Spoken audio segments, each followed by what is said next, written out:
म्हाडाच्या पुणे मंडळातर्फे 4777 घरांसाठी ऑनलाईन सोडत निघणार असून पुण्यात याचा शुभारंभ झाला।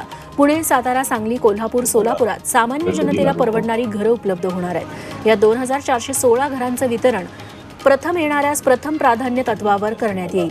उर्वरित घरांसाठी उद्यापासून ऑनलाईन अर्ज भरता येतील। आमदार अपात्रता प्रकरणी सुप्रीम कोर्टात पुढची सुनावणी 8 एप्रिलला होतीये। कोर्टानं विधानसभा अध्यक्षांकडील मूळ रेकॉर्ड मागवलंय। तसंच 1 एप्रिलपर्यंत मुख्यमंत्री शिंदे आणि त्यांच्या 39 आमदारांनी आपलं उत्तर दाखल करावं असं कोर्टानं सांगितलंय। त्यानंतर या प्रकरणी पुढील सुनावणी सुप्रीम कोर्टात होणार की हायकोर्टात हे ठरणार आहे। लातूरमध्ये उद्धव ठाकरेंनी केंद्र सरकारवर जोरदार हल्ला चढवला। मणिपूर पेटलं तेव्हा तिकडे अमित शहांनी शेपूट घातलं आणि महाराष्ट्रात येऊन फणा उगारतात अशी टीका उद्धव ठाकरेंनी लातूरमधल्या सभेत केली।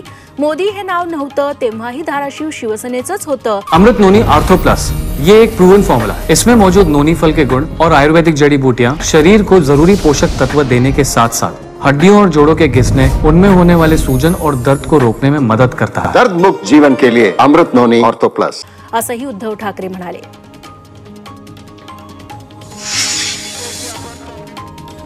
दुसरीकडे संजय राऊतांनी देवेंद्र फडणवीसांवर जोरदार टीका केली। फडणवीस म्हणजे चोरांचा सरदार असून त्यांना आता तुरुंगात टाकायचंय असं राऊत लातूरमधल्या औसाच्या सभेत म्हणाले। भाईंदरमधील काश्मीरा पोलीस ठाण्यावर भाजपनं प्रताप सरनाईकांविरोधात धडक मोर्चा काढला। माजी आमदार नरेंद्र मेहतांच्या नेतृत्वाखाली भाजपचे 25हून जास्त नगरसेवक यात सहभागी झाले। प्रताप सरनाईकांच्या दबावातून नगरसेवक अरविंद शेट्टी यांच्यावर पोलिसांनी गुन्हा दाखल केल्याचा आरोप यावेळी करण्यात आला।